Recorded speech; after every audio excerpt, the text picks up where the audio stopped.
What I did was I took the AFOQT test, Air Force Officer Qualifying Test, while I was still in college and passed that. Actually, because of the alignment of the classes, the math and stuff, I maxed the math, which I was dumber than 100 head of sheep when it comes to math. And but that test, I had just taken all that stuff. So I smoked it and another portion. Then the recruiter said, "My God, these are the highest grades I've ever seen down here." And well, it was a matter of timing. If you had tested me 2 weeks later, I'd have just, I'd have done terrible. But I had to get an extension from the draft board because it took 4.5 years. It took an extra quarter. I had to go through. I quit my job because I had to study 7 days a week in order to get through. And which, even Sundays, I took time to go to church, and then I read all afternoon.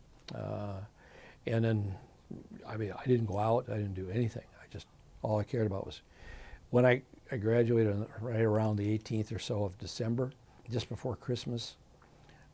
Spent Christmas at home. Between Christmas and New Year's, I went to Minneapolis because we had no ROTC or anything like that. I had to go to OTS.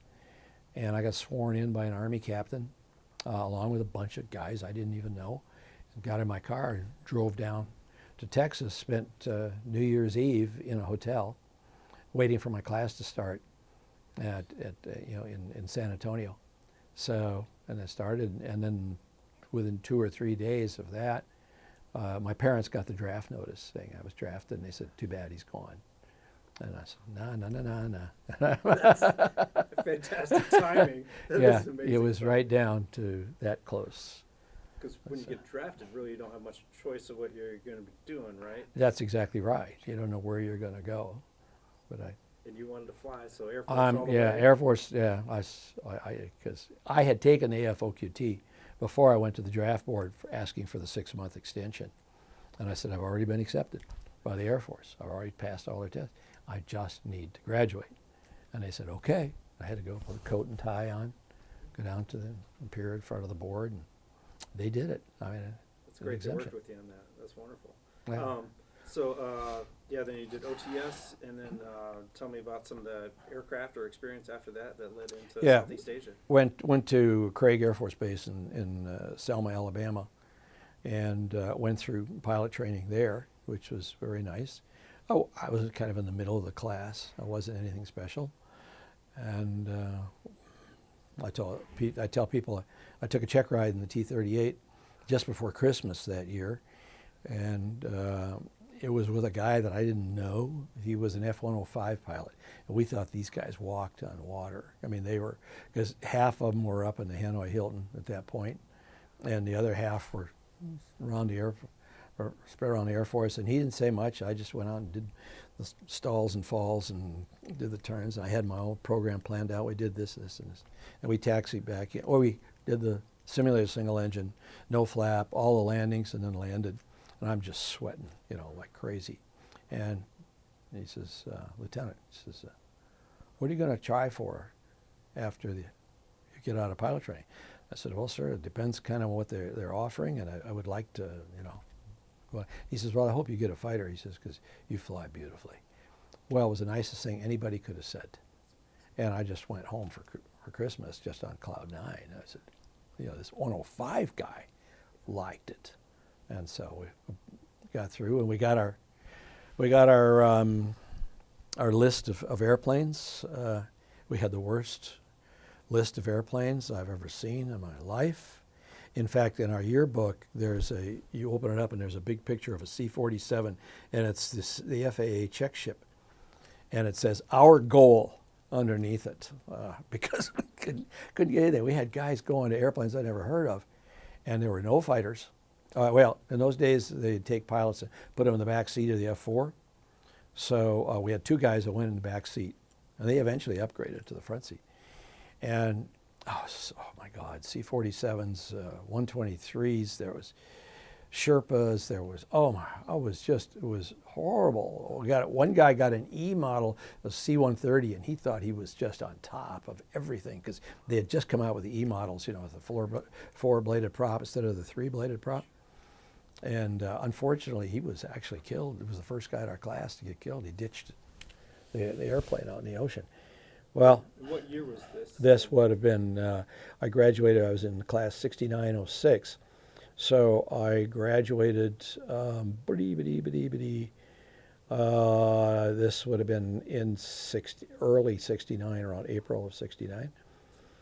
Our class leader, who went on to be a 3-star general later on, was a former Army pilot, had flown helicopters, attack helicopters, and he'd already had a tour in Southeast Asia. And he transferred to the Air Force. He wanted to be an astronaut, and they went out and found an assignment for him. So he got an F-100, but it wasn't in the class group. So we had had a briefing by this forward air controller, and I thought, God, that is great. Oh, man, you're alone. The airplane, you're in the middle of the action. We ended up with 1 OV-10, 1 O2, and 3 O-1s. And I was far enough down the class that I wasn't sure I was going to be able to get one of those. These guys are going to take it on top. Can't tell anybody this.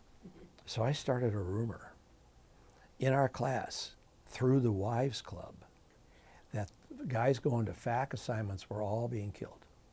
They were not coming back. They weren't going to make it. And so that they went to their husbands and said, don't you dare take that assignment. Well, what happened was they were taking all the instructor jobs, the T-38s, T-37s, on down, and I was watching it. Finally, I got the middle O-1 bird dog.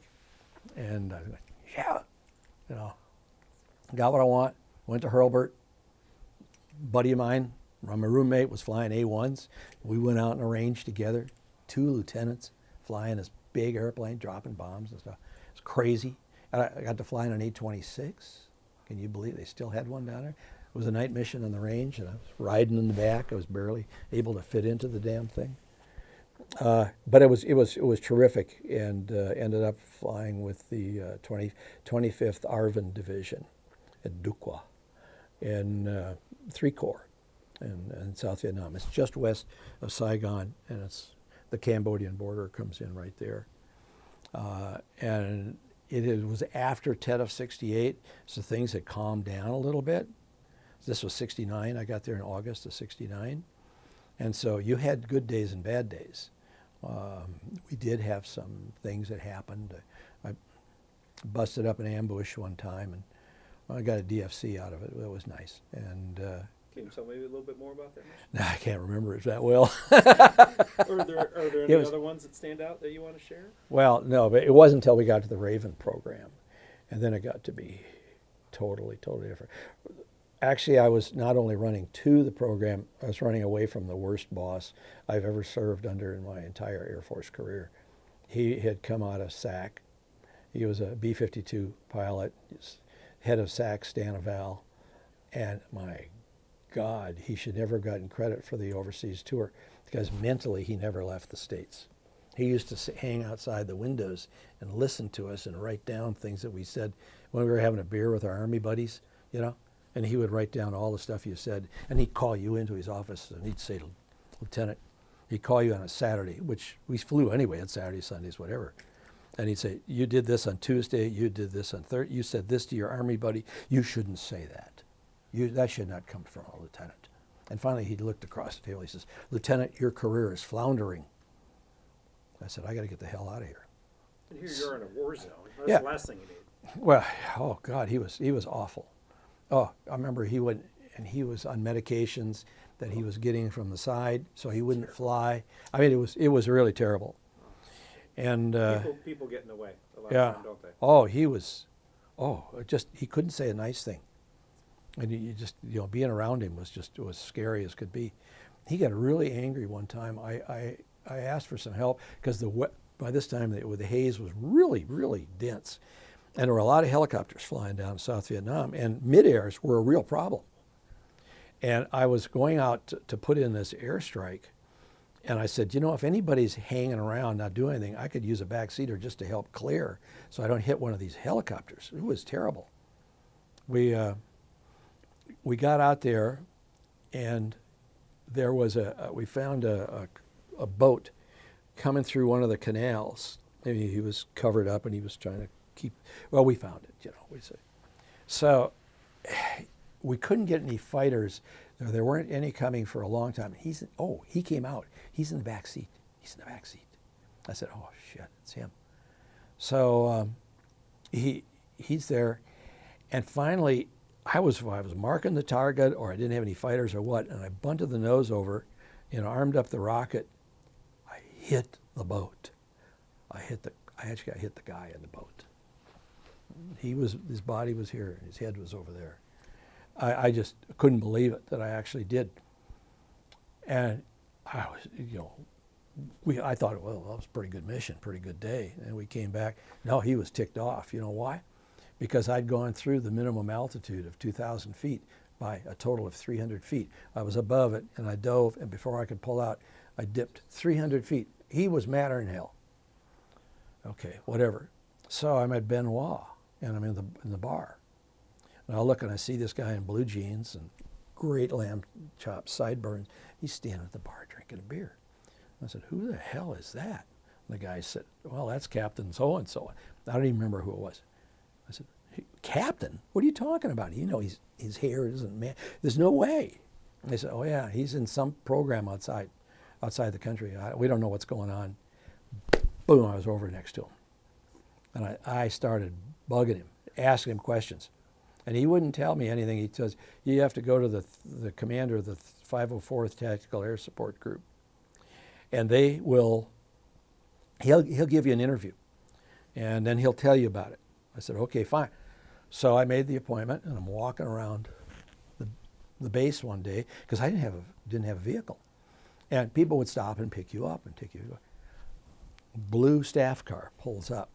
And I look on the front, 504, TASGCC.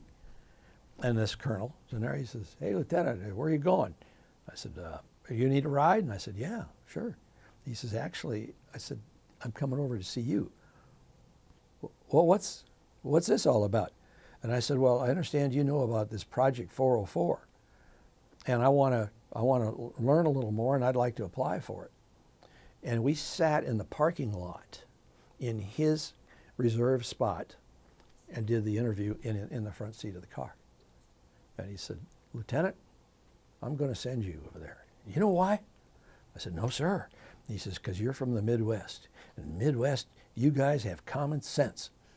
He says, you know, some of those guys, they get away from the flagpole, and they just, they start acting really funny and weird. I'm going, God, yes, get me to that flagpole, please, so I can do it. I'm trying to go, yes, sir.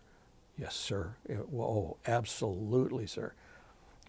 I got it. So I go into the intel room, and they show me 2 pages, and it tells where it is, what it is, and they said, go home and pack your bags. So I went home and packed my bags and told my buddies, I said, I'm leaving. I'm going to this. I can't tell you about it, but it's a great program, and I'm going to do this. And they said, we'll call you. The call never came. I couldn't figure out what the hell was going on. There was no call. So I went up to, to Benoit again, and I ran over to the 504th. I said, I'm Lieutenant Duehring, and I'm supposed to be the next guy to go. And they said, didn't you get our message? And I said, what are you talking about? He said, we tried to reach you on HF radio 3 times. The operator never passed me the message. He says, so we took the number 2 guy on the list. And this is in early April. And I said, well, but you could go to the next opening. I said, when is that? They said, August. What? I said, August is when I came over. They said, yeah, we know. If you would extend for a consecutive overseas tour, you can go. And I said, oh, okay. So I went over, I completed the paperwork. Well, it wasn't a day or 2 later, I got the call, pack your bags, you're leaving. But I've already extended, right? So I've got a year to go. And I go racing over there, and I end up at Duehring. And I'm getting off the airplane, and the guy says, do you have any civilian clothes? And I'm literally, I had just gotten off the airplane, and I'm walking into the terminal. And I said, yeah, well, yes, sir. I says, I've got some in my bag here. And he said, go in the men's room and change, and give me your wallet. He looked like an honest guy, so I gave him my wallet. He took everything out that had military on it, including my checks, which had second lieutenant on it and stuff. Well, you can't use those, can't take those in country. You can keep your ID card and your Geneva Convention card. And he says, you will never wear a uniform until you're at home in the States after this program's done. You'll never wear it. I never wore first lieutenant's bars. So I'm in jeans, and I go and I meet these guys, and I finally get up to Vientiane. And now I meet the best boss I've ever had in my Air Force career. Actually, there's 4 outstanding Air Force leaders that I know of. Only 2 of them are Americans, by the way. He's one of them. This guy was fabulous.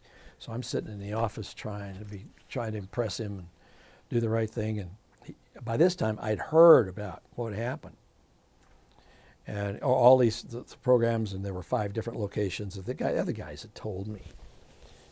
So when it was all said and done, he says, well, Craig, he says, and there's no more lieutenant or anything like that. If you were an officer, you were Mr. So-and-so, and if you were enlisted, you were just Joe, Fred, whatever it was. And so he says, I'm going to send you to 20 alternate. Well, I'd heard that's where all the action was. You're going to go up with the Hmong in 20 alternate. And he says, I'm going to tell you, he says, I want you to do the best job you can. And if in the process you piss somebody off, you send them to me. Because 50% of my job is keeping people off your back so you can work. I'd never heard this from a leader before. I would have fallen on the floor and worshiped the man. You know, kissed his toes.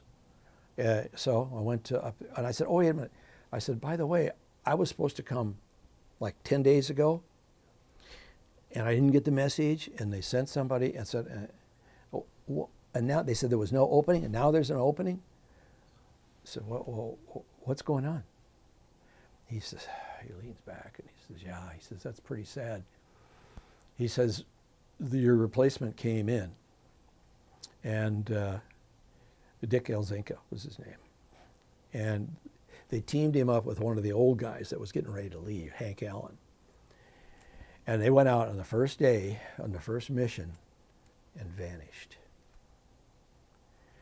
So I ended up replacing the guy who replaced me. I missed a bullet. And within 2 weeks, we lost 2 more people. Jim Cross and Dave Reese. Again, first day on the job during the checkout. And they got shot down, and it was pretty sad. Yeah, that's how I hear that's how the job openings came about. Because it was a tight group of only a certain number. Yeah. Yeah, we had across the board loss rate of between 12 and 13%, whereas the Air Force was running about 1% in most of the flying units. And the Chapacaos were even worse because they just kept, they didn't go home, but there was no place to go. You just kept flying. Fly till you die is what they said, fly till you die. And he talked about that a little bit. Can you talk about, because he was a Robin for you at some point? He was. So when I went up to 20 alternate, and actually it was during the dry season, so the communists were attacking 20 alternate, and it wasn't safe to sleep there. So the guys were coming down to Vientiane at the end of the day, spending the night there, which was great because it was downtown. It was, it was a nice, good city. And early in the morning, all the airplanes would fly up. You'd fly all day. There was no limits on your flying. You're supposed to be so many hours a month and all that stuff. Garbage. I did 100 hours in 12 and a half days one time of heavy flying with a lot of fighters coming in. Well, we went up there, and they introduced us to the Robins, the back seaters, and they said, these are your interpreters. And it was optional. You could fly with them or without them, and some of the guys preferred to fly alone. Well, it made it difficult if you wanted to talk to one of the Hmong units, unless you had a Thai down there who was a forward air guide, they call them, and they spoke pretty good English. And they could talk to you, tell you what was out in front, and so otherwise you'd take one of the back seaters. Well, I almost always took a back seater. I just really believed in it. I usually flew with a Robin, and I liked them because they could talk directly to the units. And some spoke better English than others, but they knew us by our numbers. And since I was in Military Region 2, the numbers for all of us started with a 2. So we were Raven 2, whatever was open. And 2-7 happened to was open, so that's the one I took. And we would, it was on the first day. So I'm up there. To fly up, I flew in the back seat of a T-28, which one of the guys flew. And my God, I've never flown in mountains before. So I'm looking around trying to get my orientation, and I got my maps flying all over the place. And I said, holy crap. And he puts in these airstrikes, and he puts it. So we landed. And this time we got into a bird dog, and he says, you get in the front seat, and I'll get in the back seat, and I put in some strikes. We got down about 1 or 2 o'clock. We went up to the Air America hostel, and there they had a little cafe type of thing, and they had a Thai cook. He made the greatest fried rice in the world. It was really, really good. So I had some fried rice, and then Tom Palmer was the pilot's name. He was another Raven. And he says, well, you're fine. You're great. He says, you can go on the third mission. The day it's all yours. But I would suggest you don't put in any airstrikes because, you know, you're still trying to learn the lay of the land. It's a big area. Get out and learn it. And I'm going to give you the number 1 backseater, which was Yang B. He spoke very good English, and he was Captain Yang B and Robin 01. But he was also very, very trustworthy. He was very confident. So we got airborne, and he's talking on the radio. He's talking, carry on. And he says, finally, in the intercom, he says, 2-7. Yes, Yang B. And I said, he says, now we go to Zengdet. Why are we going to Zengdet? Lima Site 26. He says, oh, many enemy, attack now. Many enemy. I said, Yang B, I'm not supposed to put in any airstrikes. We'll get one of the other Ravens to do it. He says, you're the only one airborne. And I said, you're kidding. So I checked back with the radio operator, and I said, yeah, it just so happens the guys just landed, and they're refueling. I said, oh, well, send the fighters. So we went up first day. And the first time, it was a set of 4 A-1 Sky Raiders. And they gave me the ordnance, and I was kind of afraid because I didn't know what the surface-to-air threat was there, what kind of weapons they had, so you had to go a little higher or whatever. So we just picked out this area, and we just swept it with CBU, with bombs, with strafe, with anything it could. Then we had a second set of A-1s came in, 4 A-1s, and then we worked them in another different area. Then we had a set of 3 F-5s come in. F-5, I beg your pardon, F-105s. Then we had a set of 3 F-105s come in. And the 105s were very good because most of these guys were on their second tour, and they really knew how to fly that airplane. So we were bombing everything. A 4th flight comes up, and there are 4 more A-1 Sky Raiders. And we work off, we're working this area, we're going to town, and it's getting pretty dang late in the day. And then the guy calls through from down there. He says, oh, the enemy is gone. Enemy is gone. They're afraid. They leave. Many enemy die. And I said, okay, well, we need to get back, get some fuel, and get down to Vientiane, before it gets too dark. And I said, oh, we need a BDA, a bomb damage assessment. Could you tell us, what the BDA was? Because I have to report that. He says, we think maybe 200 enemy killed. Well, I don't know if it was that high. I think he was just kind of guessing. But at the time, I just took it and reported it. And I got my second Distinguished Flying Cross on my first day on the job. And I said, this is going to be one hell of a tour. And it was. It was constant work. What an orientation on day 1. Yeah, that was 1. I'm wondering what 2 is going to look like. You just extended. I said it for a year. And initially, they would only leave you at 20 alternate for 3 months because it was so dangerous. That's where they lost most of the people. And then you would go someplace else for the other 3 months. Well, I was going to be there 11 months. And finally, I got so used to being there. I'd met General Vang Pao, obviously I was working with him. I knew all the backseaters. And the guys, we all got along very, very well. Our bar was above the bear cage. You could pull the floorboard up, and Floyd would stick his snout up there and beg for a drink, and we'd pour stuff down his snout, Did you say that was a bear? Is that It was your a bear. mascot? Yeah, I don't know why he was there. We had 3 bears in a bear cage, and it was against a cave into this little karst peak, and he was an Asian sun bear. So he's black, but he has that orange thing blaze across the chest. And then Mama Bear is there, and Baby Bear. And Floyd, Mama Bear, and Baby Bear. And you could stand outside the cage, or you could give him a beer if you wanted. He'd take it in a heartbeat.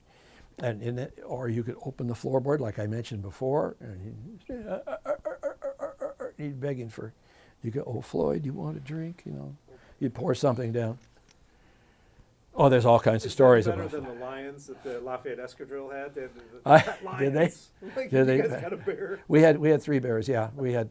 Oh, when he got drunk, when Floyd got really bad, he'd start going over by Mama. Well, Mama Bear would take the baby bear and put him back in the cage, and then she'd plunk down at the mouth of the cave. And when Floyd tried to get close to her, she'd swat him with a paw. Oh God, we laughed. Just Lima Site 85 Pupati was up very close to the North Vietnamese border. So if you can remember that Laos was shaped like a pork chop, and we were up in the meat area. So off to the west was the first military region. We were the second, and we kind of went all the way over to Vietnam, to the river. There's a lot of things. Actually, Pupati, Lima Site 85, was actually in our area, but it was controlled by the North Vietnamese by that time. So we didn't have any close air support action because we didn't have any friendly troops up that far. They were a little bit further south. And then also the guns moved in and out because the Plain of Jars was fairly level. And especially during the dry season, they could move trucks at night and they could bring tanks in. They could bring in their anti-aircraft guns. And then in the wet season, they couldn't support them. And so we would kind of reoccupy land that they had taken. So there was this shuffle. Everybody thought it was big military battles. It wasn't so much as it was determined by the weather. In that we could handle the rain. The North Vietnamese could not. They were very traditional, their armies were. And it's called the Plain of Jars because some early civilization created these great stone jars. Some of them are as tall as I am, or as taller. And we don't know what was kept in them. We don't know if there was food in them, if people were buried in them. There's a few lids left, only just a handful left, whereas the jars are in different locations all around the Plain of Jars is what it's called. And then you down around Vientiane, which was close to the Mekong River, and it was the national capital. That was Lima. That was Military Region 5, and then 3 and 4. I think it was. I might have these backwards. Pak Se and Savannah Cat. They were down south, and of course their action was the Ho Chi Minh Trail, and then whatever would come flowing out of that sideways into them. So they had time periods where they were very busy and time periods where they were not too busy, and we were pretty much busy all the time up there. We saw stuff. Wow. So 2 tours then, or did you? Yeah, I got credit for 2 tours. Yeah. That's amazing.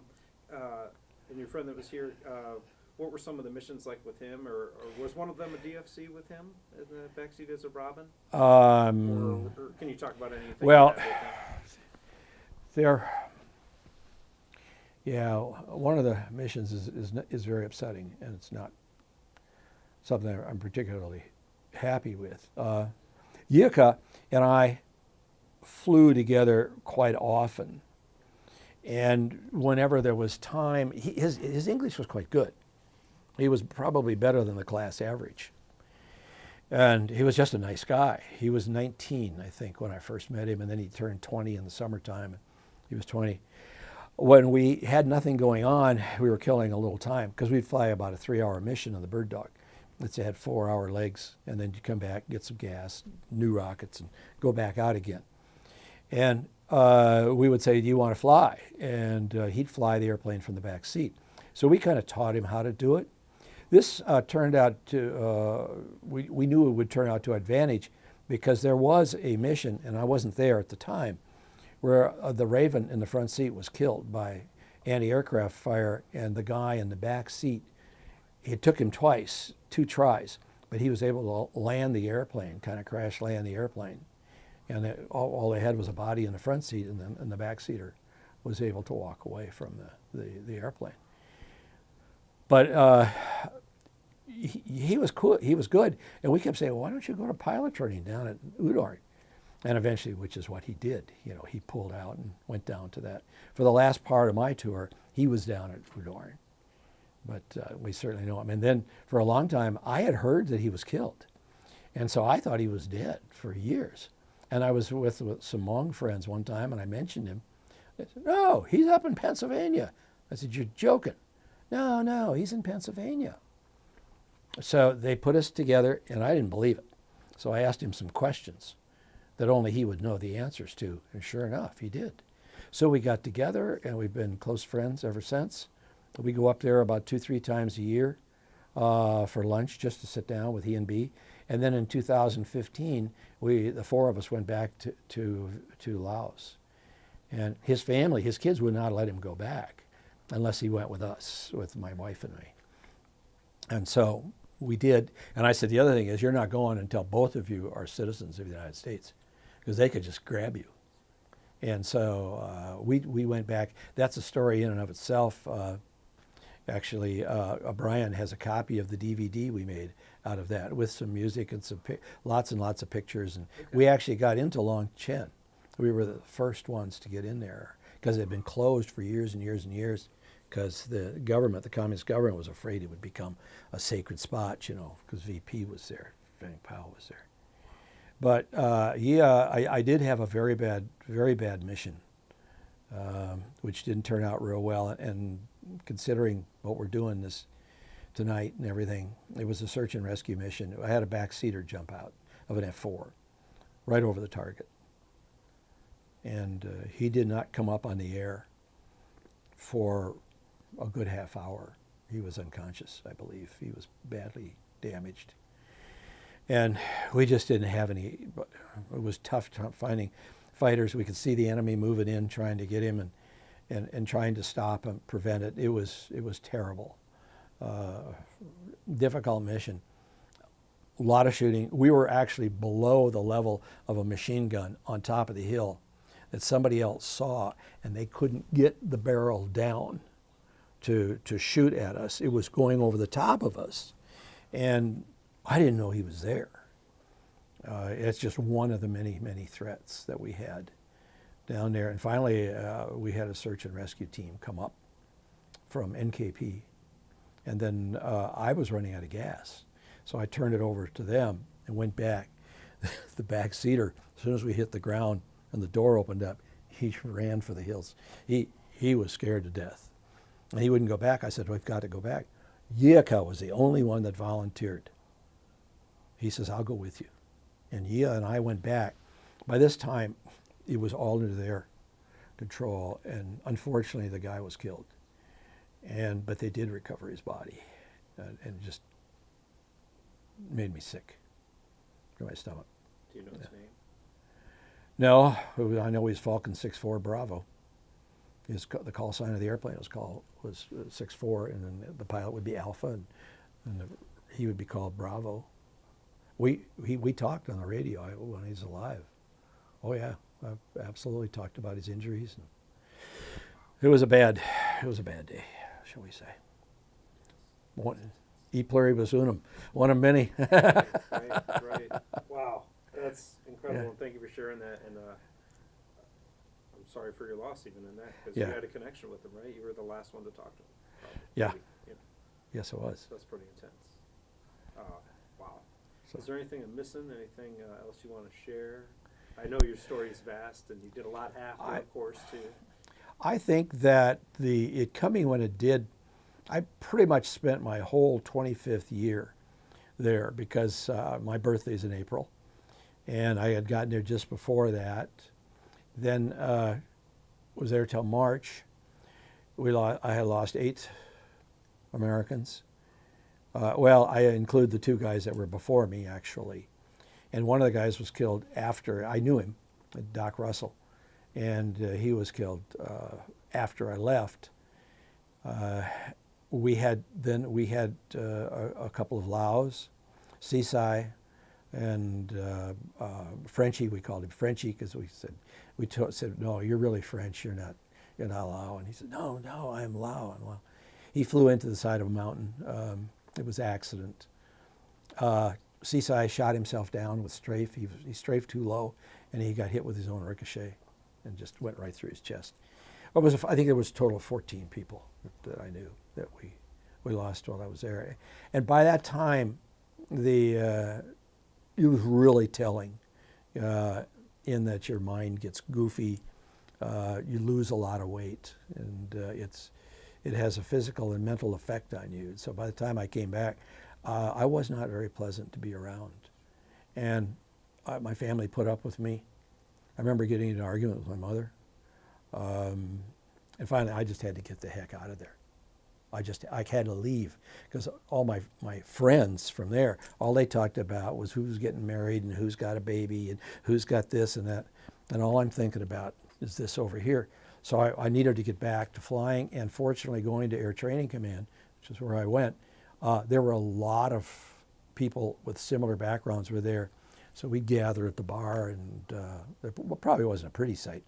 But after a while, after a few months, you were back to normal. You were totally back to normal. But you imagine all of this taking place when you're 25 years old. It affects your entire life.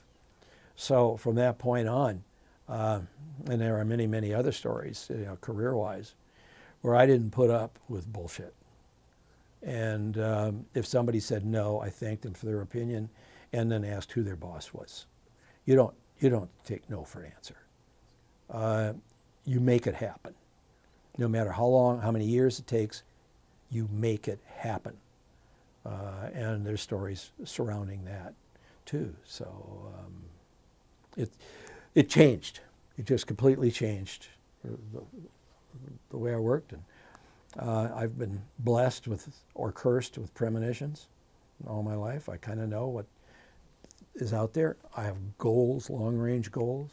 I knew as a teenager I wanted to run for Congress. And so I quit the Air Force 2 years early and came back to Minnesota and ran. Got the silver medal, but one thing led to another, to another, to another. And God had a plan.